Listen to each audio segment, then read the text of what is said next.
Welcome to academic e-learning. Now we are going to see the second topic of first unit, that is the building block of algorithms. Okay, so in the previous video I said that all the programs are having some basic blocks. In general we are having four basic blocks. One is the statement, and second one is the state, and third one is the control flow, and fourth one is the function. Okay, so what is a statement?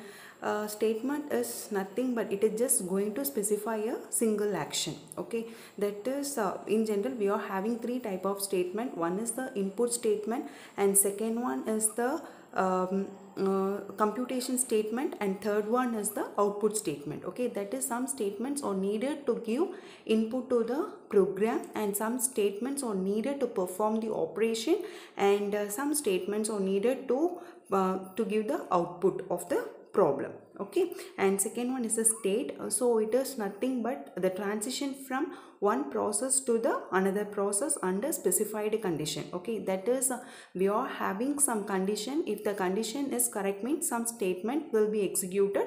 If the condition is not correct means some other statement will be executed. This is called a state. Okay, and then we are having control flow.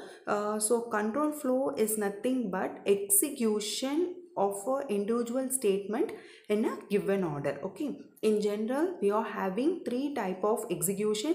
One is the sequence, and second one is the selection, and third one is the iteration. Okay, that is whenever you are going to write a Python program, it must have either this sequence, or it is having selection, or it is having iteration. Okay, now we are going to see sequence. So this is the definition for the sequence, that is all the instructions are executed one after the another. Okay, that is first statement will be executed, and after performing the first statement we are going to execute the second statement. Okay, here the example here is algorithm to add two numbers. Okay, already we had seen this. So before writing any program, first thing is we need to think of the logic, and we have to represent the logic in either way, that is flowchart or algorithms or that of the pseudocode, and next we have to convert this representation into the Python programs. Okay, so first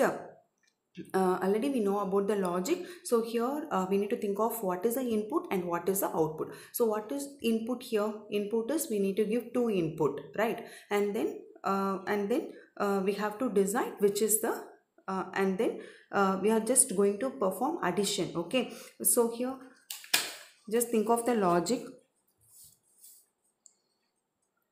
So here how many inputs are needed? Here we need two inputs. I am going to give A and that of B. Okay, I am going to give some value to A and some value to B. Okay, and what is the output?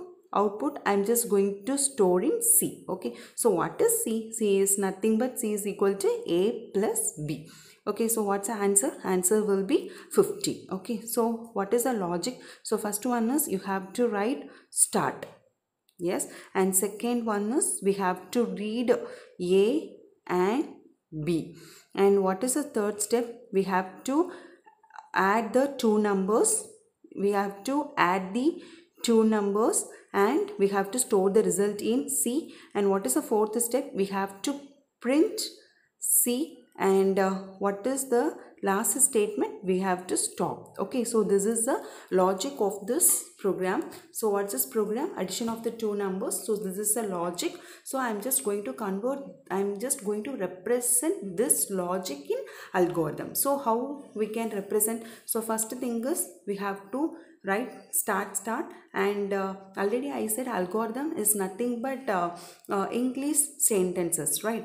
So read the numbers A and B, and then add the two numbers A and B and store the result in C. And what is the next step? Print the value of C. And what is the next step? Is stop. Okay, so this is one step-by-step execution, right? So this is called a sequence. And next we are having selection. So selection is nothing but here we are having a condition. Okay, if the condition is correct, some part of the program will be executed. If the condition is false means some other part of the programs will be executed. Okay, and here we are going to see an example. Check whether a person is eligible to vote or not. So this is a program. We are going to find the solution. Okay, so first thing is we have to think of what is the input and what is the output. So what is the input here? Input, I'm just going to give age. Is that no? Yes. So I have to give some value. For example, I'm just going to give 25. So what is the output? So this is my input, and what is my output? Output is eligible to vote. Yes, eligible to vote. In case if I'm going to give the value as 5 means we have to get not eligible to vote. Okay, so what is the condition here? Age is greater than or equal to 18. Okay, so I'm just going to write the logic. So first one is we have to write start, and what is the second step? Second step is we have to read the input, read age. And what is the condition here? So input is over, and next we are going to write the process statement. So what is this? If age is greater than or equal to 18, then we are just going to print eligible to vote. Yes, else means we are just going to print not eligible to vote. And what is the next step is stop. Okay, so this is the logic of this program, and here you can see the algorithm for this. So first one is start, and next get age, and next one is this process statement, and the last step is stop. Okay, so this is about the selection. And next we are going to the most important term, that is the iterations. Okay, so what is iteration? Iteration is certain set of statements are executed again and again based upon the condition. Okay, so in the previous we are having a condition, we are just going to check the condition only once, and we are going to execute the statement based upon the condition. Okay, but here the condition is checked again and again. So this word is most important, that is executed more than one time. Okay, so this type of execution is also called as looping or iteration. And here we are having a problem. So what is this problem? You are just going to find natural numbers up to n. So this is a problem. Okay, so first thing is we have to think of what is the input and what is the output. Okay, so how many inputs are needed? For example, I'm just n. Okay, I'm just going some value for n. N value is 5. So okay, so what is the output? Print what's the problem? Print all natural numbers up to 5. Okay, so what's the output is 1 2 3 4 5. Okay, and keep in mind, whenever you are going to write this type of iteration problems, we need to initialize one variable, that is nothing but I. Okay, I'm just going to initialize I is equal to 1. Okay, so first initially I value is 1, and next we have to specify n value is 5, and here 1 is less than or equal to 5. Yes, the condition is correct, therefore 1 should be printed, and 2 and 3 and 4 and that of 5. Okay, so what is this? Here the condition is I is less than or equal to n. Okay, so first 1 is less than or equal to n. Yes, the condition is correct, therefore I value will be printed, and then I will be incremented to 2. Okay, so incremented is done by the statement I plus plus. Okay, so this is nothing but I is equal to I plus 1. Both are same. And next 2 is less than or equal to 5. Yes, the condition is correct, therefore I value will be printed and I is incremented. Okay, and next 3 is less than or equal to 5. Yes, the condition is correct, therefore 3 will be printed and I is incremented.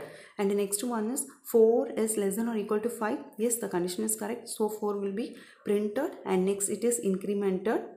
And next 5 is less than or equal to 5. Yes, the condition is correct, so 5 will be incremented, and again I will go here. So what's the value? 6 is less than or equal to 5. No, the condition is false. Okay, so here we are getting the output right. So this is the logic. I'm just going to write the logic. So first thing is we have to write start, and second one is we have to read only n. Yes, and the next one is we have to initialize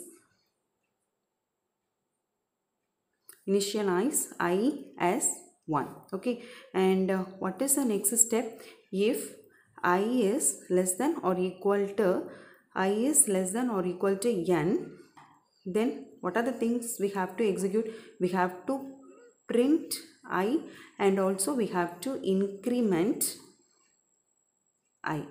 Yes, and next, so I value will be printed and I value will be incremented, and again this condition must be checked, right? Therefore I have to write go to step 4. Okay, in case if this condition is false means, okay, so if this condition is correct means, then we have to go to the step number, we have to go to step 5, else we have to go to step 7, right? So what is 7? 7 is nothing but stop. Okay, so this is logic. I'm just going to represent this logic with the help of the algorithms. Okay, yes, and next here come, we are seeing the control flow diagrams of the sequence, iterations and selections. Okay, so step by step execution, and here you are having the condition, the block will be executed when the condition is true, and this block will be executed if the condition is false, and here this is iteration. So if the condition is correct means this statement will be executed, and again the condition is checked. If it is false, if it is false means we are jumping out of the loop. Okay, and the next we are having functions. So what is function? So function is a subprogram. It is also consists of a set of statements to perform a particular task. Okay, so here are the benefits, and here we are going to see one simple example using the function. See in later we are just going to see in depth about this function. So I am just going to tell what is it. Okay, so here in algorithm, whenever you are just going to write the function in terms of algorithm, you have to write two parts. One is the main function and second one is the sub function. Okay, so what is the program? Program is addition of two numbers. Okay, I'm just going to perform addition of two numbers using the function. Okay, so simply I'm just going to call the function add. Okay, so in the sub function, so add, so you have to think of what is the input. So what is the input? Input is you are in need of two things, two variables, and then you have to perform the addition and store the result, and finally you have to print the value of C, and next you have to terminate the function. Okay, so this is about the building blocks, and this building block is very important, and frequently they asked this building block question in 16 mark. Okay, thanks for watching.